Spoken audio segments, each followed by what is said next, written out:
안녕하세요. 즐거운 오후입니다. 오늘은 4월에 태어난 사주팔자 구조를 좀 살펴보죠.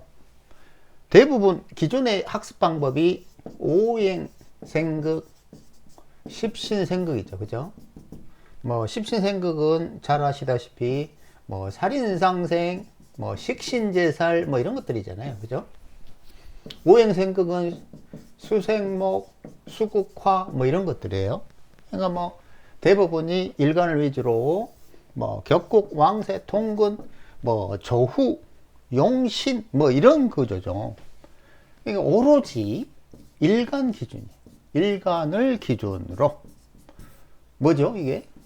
내 사주 팔자는 내가 지킨다 이런 개념이죠. 그죠?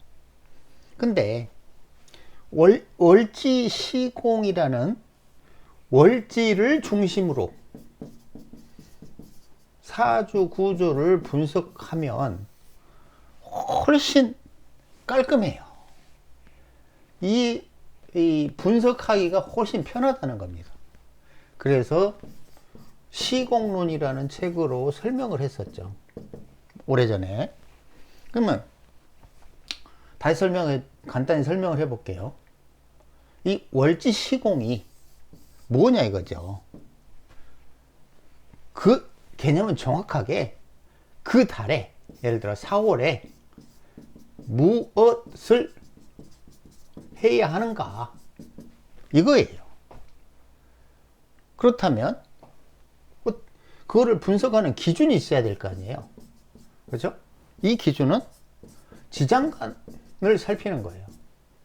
근데 지장간 나 안 보는데요? 그냥 아주 간단하게 우리가 매년 경험하는 4월을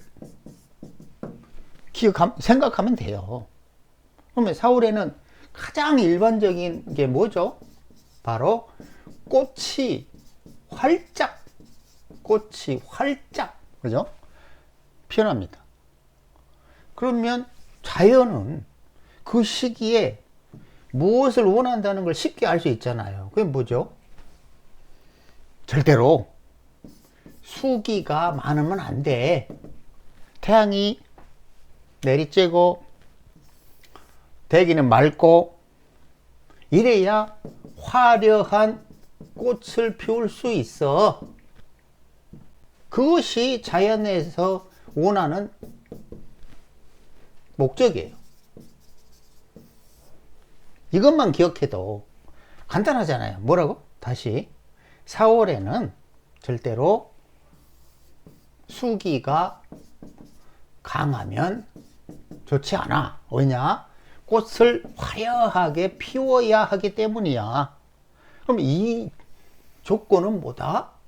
임수나 해수나 이렇게 음축 작용을 하는 에너지, 해자축 이렇게 뭉쳐 있거나 이런 건 결코 좋아하지 않는다는 거예요. 이것만 기억해도 사주 구조를 분석하는 데 어떻다? 굉장히 쉽고 빨라져요. 그러면 자연에서 도대체 4월에 꽃을 활짝 피는 그 이유는 뭘까요? 당연히 5월에 어떤다? 열매를 맺으려고요. 그죠? 이제 4월에 월지 시공을 이해를 했다면 사주 전체 구조가 이거 이제 여기서 잘 생각해야 됩니다. 4월의 상황을 이해를 했어요. 그러면 사주 전체 구조가 지금 설명했던 그거를 할 수 있는지 할 수 없는지 요거를 살피면 되는 거예요. 만약에 할 수 있다면 좋은 사주고 할 수 없다면 좋지 않은 사주라고 인식을 하자는 겁니다. 근데 조심할 게 뭐냐면 오행 구족이라고 그러잖아요. 오행을 고루 갖춰야 좋다는, 혹은 예를 들어서 관살이 용신인데 지지에 근, 즉 뿌리를 두어야 좋다는 이런 식의 생각을 하면 안 돼요. 분명히 이야기를 했죠. 4월에는 어째 된다고?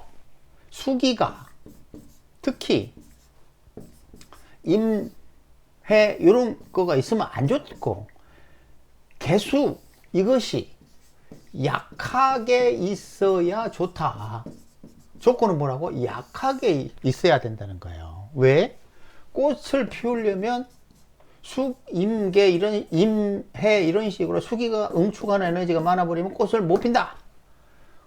그럼 기존에 지금 학습했던 그런 방식들하고 전혀 다르니까 헷갈리는 거죠. 그죠? 예를 들어서 이 개수가 여기 있어요. 이제 좀 사주예를 보겠지만, 그러면 이것도 개수가 아니라 칩시다. 뭐 병호라고 칩시다. 병호. 엄마나 이 개수는 관살 즉 평관인데, 이러면 무슨 공직을 따질 것이고 명예를 따질 것이고, 안 그래? 근데 그렇지가 않다는 거예요. 이렇게 무기력한데 100억 부자라 이거예요. 이해가 안 되잖아요. 그럼 뭘 기준으로 한 거죠? 하나는 월지 시공, 즉 4월에 필요한 조건을 기준으로 살핀 거고, 또 하나는 지금 관살이 어쩌고 저쩌고는 일간 정화를 기준으로 개수가 편관인데 편관이 뿌리가 없네. 지지를 보니까 뭐 하나도 없잖아요. 그럼 이거는 개판이네. 이게 아니라는 거지. 그런 기준이 아니라 4월에 원하는 조건이 무엇인가를 기준으로 좋고 나쁨, 그릇의 크기를 결정해 보자, 이런 얘기를 하는 겁니다. 이것을 뛰어넘지 못하면 뭐가 문제다? 방금 얘기했던 십신생극, 오행생극, 뭐 용신, 격구 이런 것에 절대 벗어나지를 못해요. 자, 각설하고 이제 사주를 봐봅시다. 마침 요즘 이상하게 이런 사주들이 자주 보이더라고요. 자, 첫 번째, 이 사주는 100억 부자랍니다. 근데 4월이죠.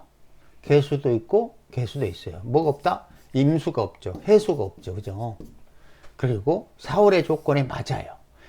개수는 지지에 전혀 소위 뿌리가 없어요. 그죠? 그런데도 100억 부자예요. 이해가 안 돼요. 그럼 또 이렇게 이야기를 해? 이쪽에 병진, 을묘, 갑인에서 정화를 도와서?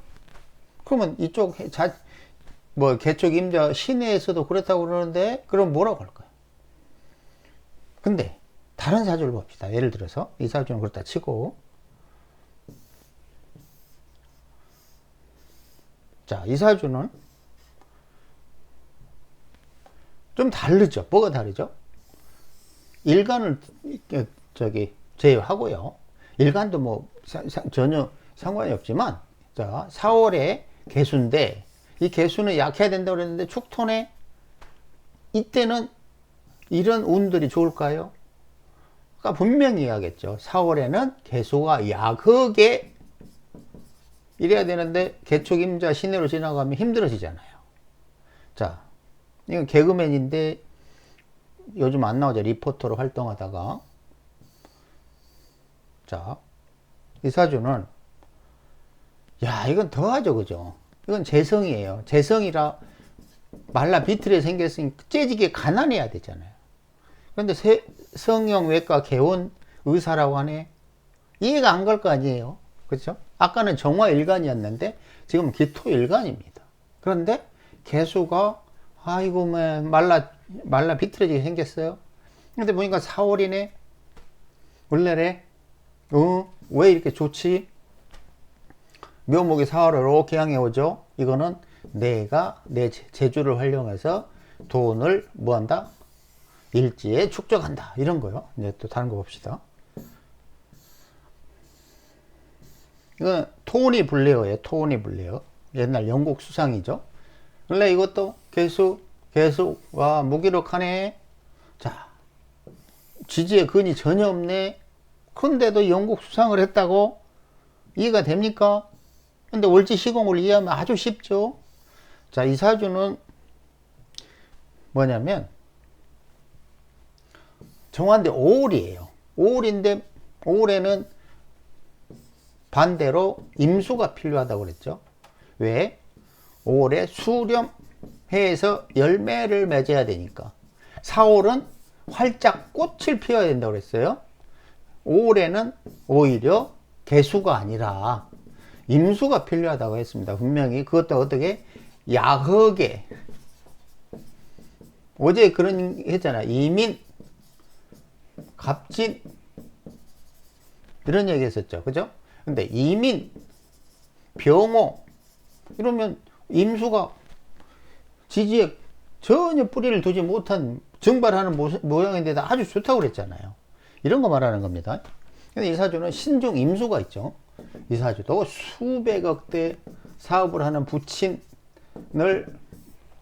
부친과 함께 사업한다고 그랬죠.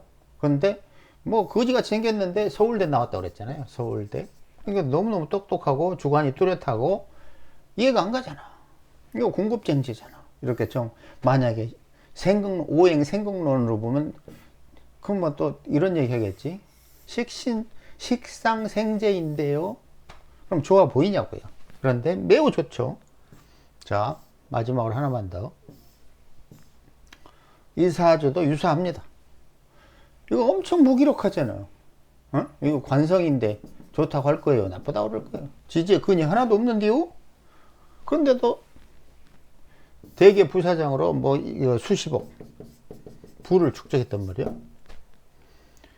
여기서 도저히 이해가 안 감에도 불구하고 이상하게 4월에 태어난 사주의 개수가 야극에 있는데 공통적으로 좋아요. 근데 분명히 아까 이야기를 했죠. 4월에 이렇게 꽃을 피우는 이유는 뭐라고? 결국은 5월에 열매 맺으려고. 자, 그러면 이제 사주 구조를 하나 더 해볼게요. 이게 무슨 말이냐. 자, 이거 좀 지우고. 4월에 꽃을 피우는 조건, 이거를 삼자조합으로 살피면 을병경이에요. 꽃을 피려면 새싹이 있어야 되죠. 그죠? 태양도 있어야 되죠. 그 꽃이 경금이에요. 꽃. 이건 새싹, 태양. 그러면 각각의 사주 구조에는 이것들이 있나를 잘 보세요. 여기에 묘목이 있네. 을목이죠. 그죠? 사중에 뭐가 있어요? 경금이 있네. 그리고 병화가 있어요. 그쵸? 그러면 이런 경금이 천간에 노출되면 이때 단점은 뭐가 있을까요? 단점. 바로 힘을 합쳐 마구 조적격이 되잖아요. 그러면 경금이 다칠 수가 있잖아요. 그쵸? 근데 이 사주는 공통적으로 을병경 삼자가 모두 있으니 각각의 글자들이 쓰임이 있죠. 그죠? 그리고 경금이 다치지도 않고 4월에 필요한 개수가 야극에 있고. 그죠? 다른 거 한번 봅시다. 지금 이건 구조를 보는 겁니다. 이런 사주도 왜 좋을까요? 각각의 글자가 할 일이 있어요. 오미로 집중력이 있죠. 그죠? 신중 경금이 있습니다. 미중 을목이 있고요. 또 오중 병화가 있어요. 이건 뭐죠? 을뱅갱이죠. 그죠? 이거 주로 사업한다고 그랬잖아요. 그쵸? 분명히 각각의 글자들이 쓸모없는 듯해도 다 쓸모가 있다는 거예요. 자, 돈이 불래요. 을목이 있죠. 병화가 있죠. 경금이 있죠. 그죠? 각각의 글자들이 을경합을 우르하지는 좀 이상하고 을경합 이건 뭐죠? 관계, 연락, 뭐 조직, 어떤 그룹을 형성할 수 있는 능력이잖아요. 주위에 사람들이 많다 이런 말이죠. 그죠? 그럼 각각의 글자가 쓰임이 없는 것 같아도 아니라는 겁니다. 또 이제 이건 기토일간이에요. 묘목 있네. 사중 경금 있고 병화 있네? 그죠? 각각이 다 쓸모가 있다는 거예요. 없는 게 아니라. 근데 이 사주는 아까 이야기했죠? 축이 아니라 묘목에서 많이 달라졌겠네요. 하지만 축토니까 4월에 필요한 야극의 개수보다 훨씬 무거운 상태라는 거죠. 근데 여기 다시 이렇게 무거운 운을 만나면 어떻게 된다? 꽃이 지네, 시드네, 이렇게 된다는 거죠. 그러면 어떻게? 인생도 좋지 않네, 이런 말이에요. 또 이거 보세요. 묘묘사사 을병경, 그렇죠? 야, 그게 그러니까 결국은 4월이라는 월지시공을 충족시키는 개수가 약하게 있다. 그리고 두 번째, 각각의 글자들이 쓰임이 있다. 이게 좋은 사주라는 거예요. 그러니까 무슨 일왕, 격왕, 용신왕 혹은 오행구족, 이게 좋은 게 아니라 4월이라는 조건을 충족시키는 글자들로 가득 차 있으면 좋다는 거예요. 여기에 뭐 여기 보면 경금도 없지, 응? 겉으로 드러나는 경금도 없잖아요. 그렇다고 개수가 뭐 강력하지도 않지. 뭔가 인성과 비겁은 가득하지. 아이고 월급격이네, 양인격이네, 뭐 이런 거 따지면서 용신으로 쓰네 못 쓰네, 아이고 머리야, 이럴 필요가 없다는 거예요. 근데 이상하게 분명하게 풀기 어려운, 하지만 굉장히 좋은 사주팔자들 있잖아요. 왜 그렇다? 기준을 일간이 아니라 월지 4월로 분석하면 생각지도 않은 그런 기준, 판단 기준, 안목, 이런 게 생긴다는 거예요. 그러니까 일간에서 월지로 바꿔서 한번 살펴보시라, 이런 얘기를 하는 겁니다.